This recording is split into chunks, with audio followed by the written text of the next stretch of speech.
we're going to knock you out with this morning's guest. Who is he? You'll meet him coming up next on Carolina People.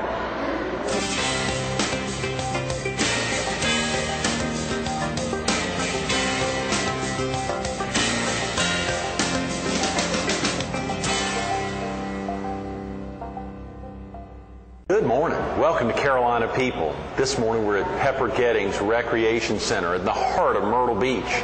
We're focused on an upcoming charity golf tournament to be held on Sunday, September 9th at the Legends Golf Course.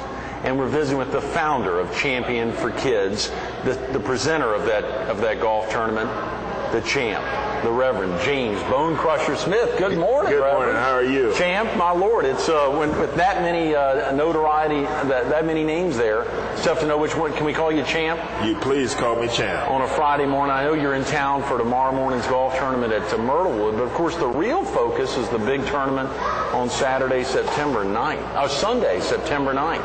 Yes, at 9 o'clock, and Tiffany Andrews is the contact person. She's the tournament director, but we're bringing Lou Brock, George Rogers, a whole bunch of legends are coming home. The legends are coming home to the legends. They really are, to the Legends Golf Course. I saw the Moreland out there, which is a tremendous course. A beautiful, tough golf course. Have you played it? I've played it a few times. It's played me too. It's worth making the trip down. I saw at y'all's website at championforkids.org. There's a link there to signing up, to potentially being a sponsor. Do you still have some sponsorship opportunities? Yeah, we got all kinds of opportunities there, and the contact information is there. So feel free to call and let's get together and participate and have a great time for the students over at Georgetown Technical College. Absolutely, and I saw there was also an opportunity to support Shaw University in your native state. That's exactly right. In Raleigh, North Carolina, we're going to do a little scholarship with mentoring with the kids there also. Nothing better than a good technical college, as well as the opportunity to support Shaw. Georgetown Tech does so much for this community, and so many of those students stay right here. So it's really an ability to be out at Legends in the heart of Horry and to be able to support a school that commits so much back to this community. That's tremendous. I'm excited. Absolutely. And you've got a lineup there. If folks go in, they can see a minimum of 20 of the confirmed legends. As you mentioned, James Rogers and so many others. But taking the time to visit championforkids.org is really worth some time. There's also some great information about you as a boxer and obviously as the champ there. That's right. I boxed professionally for 18 years. 18 years? Yeah, and won the title in 1986. First guy to take Mike Tyson 12 rounds. Is that right? He was a fighter and not a biter. Give us an idea of what that was like. You started at what age there, Champ? Well, when I was about 10 years old, grew up on a tobacco farm, God kind of laid on my heart. The spirit came over me and to start running. And I was kind of like Forrest Gump. I ran everywhere I went and kind of stepped out on faith. And 23 years later, I get a call from a great promoter. If I call his name, you know who I was talking about. But most people recognize. When I say his hair stands straight up like that, he said, he called me up. He said, we got you that title fight. And we had going through some litigation and different things. And I said, when? He said, next week. So he gave me 7 days to prepare. But I had a flashback, a Kodak moment, where 23 years earlier, God has just run. And I ran, and I was in shape. So I flew up to Madison Square Garden on a 7-day notice on HBO. I knocked Turbo Tim with a spoon down 3 times in the first round. In the first round? In the first round. And I became the first college graduate because I'd gone to college, community college, and then Shaw University, the business degree. I became the first college graduate in the history of boxing to win the title. That is amazing. Became the first heavyweight to win the title at Madison Square Garden. Never had it happen before, or it hasn't happened since. Has it not? In literally 20 years. At Madison Square Garden. Right. The sporting capital still of the world. Oh, yeah. Absolutely. And MSG networks, they're out all over the world. I mean, they're really promoted to recognize that sensational mark. Is probably a thrill for you. You wake up every morning. I guess you probably don't think about it all the time. You're thinking so much about your Champion for Kids program and so many other things you're doing right now. But I'm sure folks think and want to ask you about those experiences, what it was like preparing for that bout. Well, the main thing was just running, and another thing about my career was that I started my first professional fight was at the age of 28. So that was probably considerably later than most folks. George Foreman retired at 28, and Ray Leonard, both of those guys retired.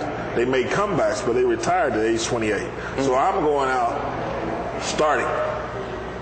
But as I speak to people, not just kids this morning, I want to let you know it's never too late to start. That's a great point. It's never too late to start. And the key is to be ready. If it's 7 days or 70 years or whatever it is, just be ready. When you get the call, be ready, whatever it is. Just be ready for the opportunity. Was that divine inspiration? You talk about it all. We had a reverend a minister on who does ministry part-time on the weekends, who was a boxer, not like yourself, not a professional boxer, but boxed a lot. And he talked about the difficulty of being in the ring and also being a devoted Christian. And so he felt that during much of his tenure as a boxer, he couldn't connect with Christ. Were you able to connect and remain active in your Christian life? Absolutely. The faith and the Spirit, when the Spirit of the Lord come upon you, you have more strength, more power. The power comes as the Spirit of the Lord comes. So I had supernatural power, big, strong guy, but through the Spirit.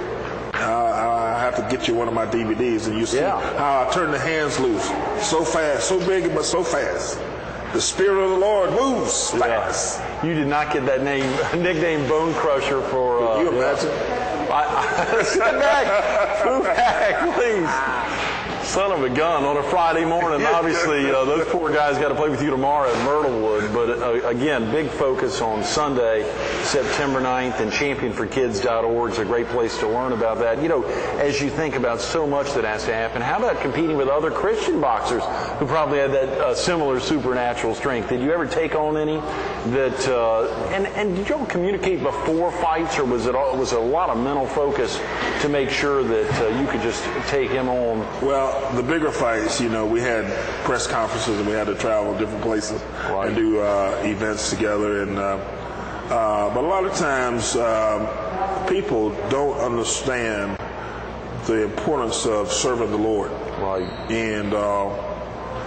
And part of my mentoring and part of the purpose of establishing Champion for Kids is, and what I speak on a lot, is to be a good person. No matter what you decide to do in life, a reporter or fighter or an attorney or doctor, whatever you decide to do with your life, be a good person first. Have good character. Right. And it's hard sometimes because, especially in some families, because they grew up without their father. But I was blessed to have my mama and my daddy. Yes. And they did not spare the rod. There was one verse in the Bible that they stuck to. Spare not the rod, it spoiled the child. That's exactly right. They didn't have to put the rod on me too many times, because I learned when I messed up, the rod was coming right after that. Absolutely. And I related the beating to messing up. And it didn't take me too long. So I knew when I ever became an adult, for all the beatings that I had, I was going to give somebody a beating. You were not going to spare the rod. I was not going to spare the rod. Yeah, that's hilarious. And that has shown, I'm sure, both as a parent as well as in a child life. Are your folks still living? My mom is alive. My dad had a stroke and passed a couple years ago, and good Christian man, and he taught us entrepreneurship. He never had no more than a fourth or fifth grade education, but he never went out and worked for someone. He always was an entrepreneur, and it kind of gave me the entrepreneurial spirit. So that's what I mentor people on right now, how they can go out and be an entrepreneur. Absolutely. You highlighted that entrepreneurial spirit in Bonecrusher Travel. I think something you're doing now to help folks with Horry Georgetown Tech and otherwise. Share with us a little bit about Bonecrusher Travel. Well, on the 7th of September, I'm bringing the president and the founder of YTB Travel Network. And starting out in 07, but 08, we're going to, every year to Myrtle Beach, we're going to have a convention and different things. And we're going to let people know they can go on vacation. They can have fun. They can go to Maui like I'm going for Thanksgiving. You are. Great. And I can book that on my travel website. It's just like Expedia, Cheap Ticket, Orbis, Priceline, online travel. They can, for a small fee, they can have their own business, own travel agency, and get paid. I get paid to have fun. Tremendous. At Bonecrusher Travel. Bonecrushertravel.com. So you said that's right before the tournament on September 7th. We're going to do an opportunity meeting on 7:30 at the college. Right. And then on Saturday, we're going to do a certification, an all-day event at the college, at the auditorium. And we're going to let people know they can just sit in. There are going to be several millionaires there, the people that have made $1 million in the last 12 months. Tremendous. And they're going to be there giving presentations, showing people how they can get involved. How can they can dedicate 5 to 10 years of their time and become a millionaire right here in Myrtle Beach. That's tremendous. I'm bringing it here. The Legends is coming home.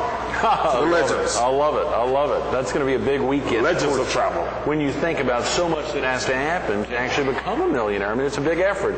Having experienced what that's like, and at the same time keeping your Christian faith there, experience it and making a difference for others. It's a great thing, isn't it? Good character, good behavior. We see athletes all the time that, they make a lot of money. And sometimes money can be dangerous if you don't know how to handle it. Right. And they got to understand that where money comes, responsibility comes.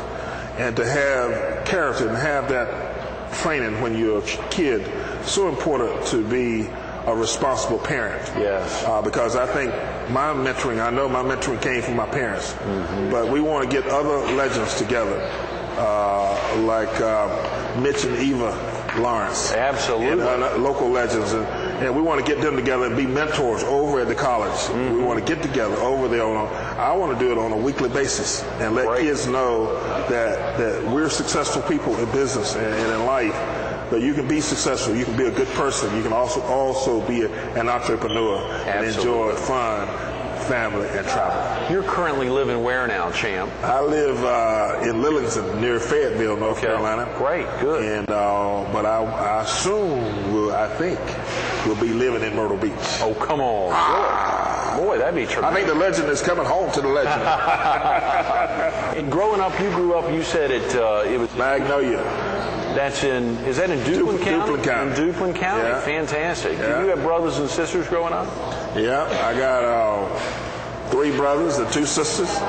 And I think my mom, several of them are coming down to the September the 9th event. My mom's coming down, I think. And great. Myrtle Beach is a nice place to visit, nice place to come. And I believe it to be a nice place to live, too. Absolutely. It's a tremendous place. So many folks of all ages move here and make this their home.